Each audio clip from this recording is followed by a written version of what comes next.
Hi everyone, it's me, Corrie Sommers, your local Los Angeles Realtor. Today I'm here with an amazing lender, Natalie Salins from Movement Mortgage, and we are going to be talking about the kind of financing you can get when you are purchasing multiple units or a property with several units, or what we call multifamily. Maybe it's like a 3 or 4 unit, but just really what you need to know when that is the type of home you're looking to buy for the first time. Stay tuned.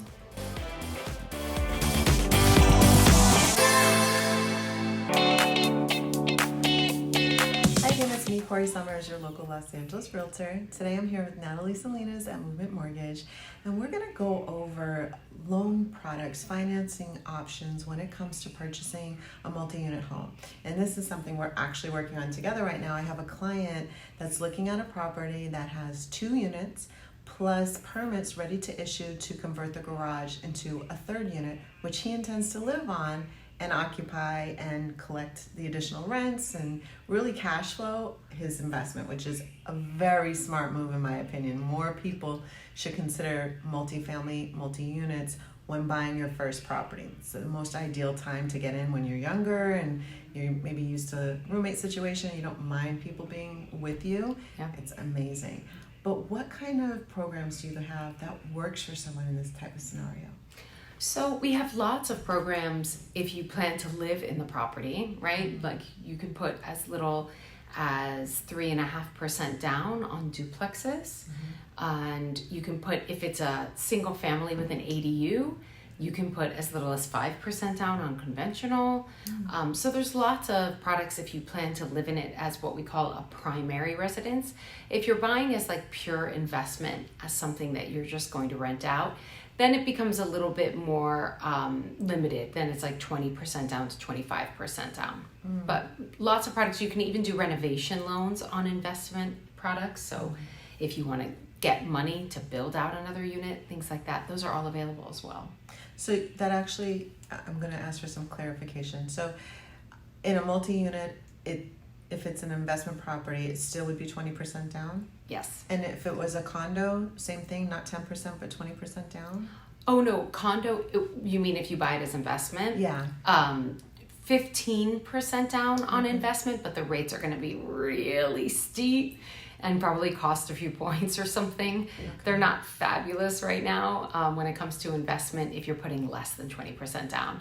We like 20, we like 25 better when it comes to rates. Okay. Can you do 15? Yes, but it's going to be hefty. For sure. If you are considering buying a home and you're really not sure where to start and you need to talk to somebody to get an understanding of if you're ready, what the appropriate steps are, should you be looking before a pre-approval, how much money do you need saved, we can schedule an appointment. I have a link in my calendar below. It's the Calendarly link. 15-minute quick conversation to get us started, and I will follow up with you with some key points of our next steps. I look forward to strategizing with you and helping you buy your new home.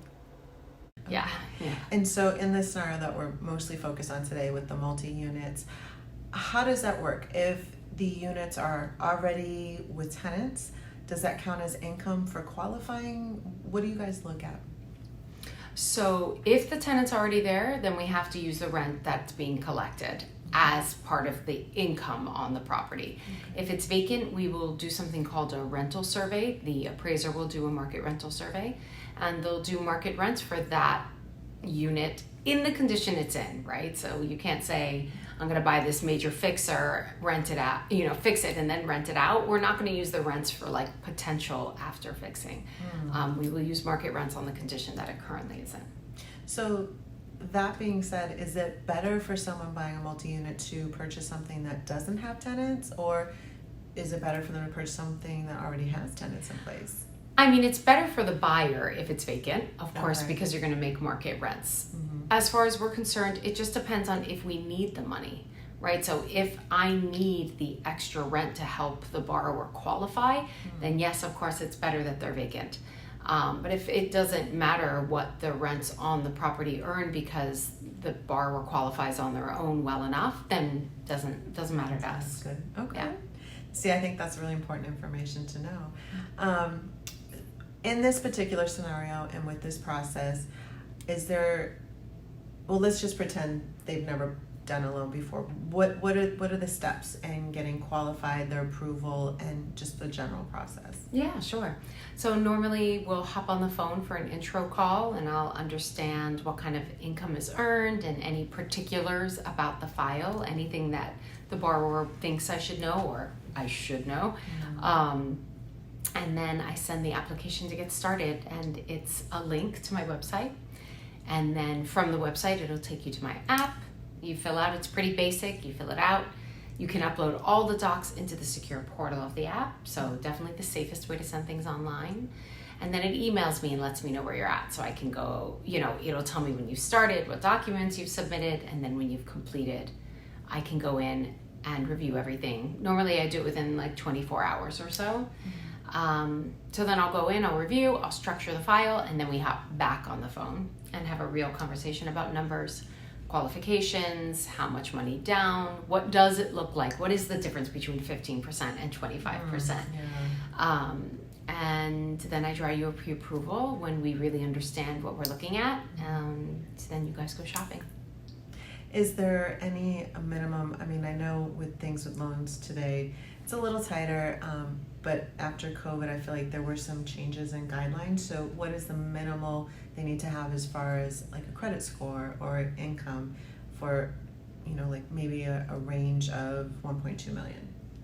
So 1.2 is still actually, if you're doing investment and putting even 10 to 20% down, we're in conventional world. So if the file is strong, you can have as low as 620 FICO. Oh. If we go FHA, you can have as little as 580 FICO. Oh, wow. Okay. So really, there's lots available. On conventional, if the FICO is super low, there has to be other compensating factors in the file, or Fannie is not going to give me an approval. So it just depends. You might have to have a lot of reserves, or the debt to income ratio, which is how we qualify you, that has to be really low, or the income needs to be super stable. Something, if that aspect of the file is very low, then something else has to be really high to kind of, even out the risk levels. Interesting. So there's so many different parts to getting a loan, and I think it's really important. I know some things, I did loans years ago, but when I'm talking with my clients, I don't know today's current things. Like we were talking earlier of just the changes in investment property and the down, and so I remember it was only 10% down, and now it's more. And so I always recommend you talk with a lender, and honestly, whether you're working with me or another agent, a great lender is someone you should have access to. All agents work with lenders, and typically when we recommend people, it's because our other clients have worked with them and have been very successful. But even if you're working with another agent, if you're anywhere here in Southern California, I recommend Natalie. She's amazing. Thank you. That's so sweet. Yeah, so no, sweet. I like I said, she has pulled some amazing things for some of my clients where they were like so thrilled. So we get creative. It we get creative out there. Yeah. Thank you guys so much for watching. If you want to get in touch with Natalie, her contact information is below. If you want to have a talk with me about some investing opportunities or what you're thinking about doing, maybe you already own your own home but you want to invest in some multifamily, or you're looking at purchasing a home for the first time and you're a little nervous about doing a multifamily versus something more accessible like a condo, get on my calendar. We can have a conversation and set up for a full consult and sit down and go over a plan. It's very particular to your needs and your concerns. Thank you guys so much for watching. Thank you for joining me today. Absolutely. We'll see you next time. Bye.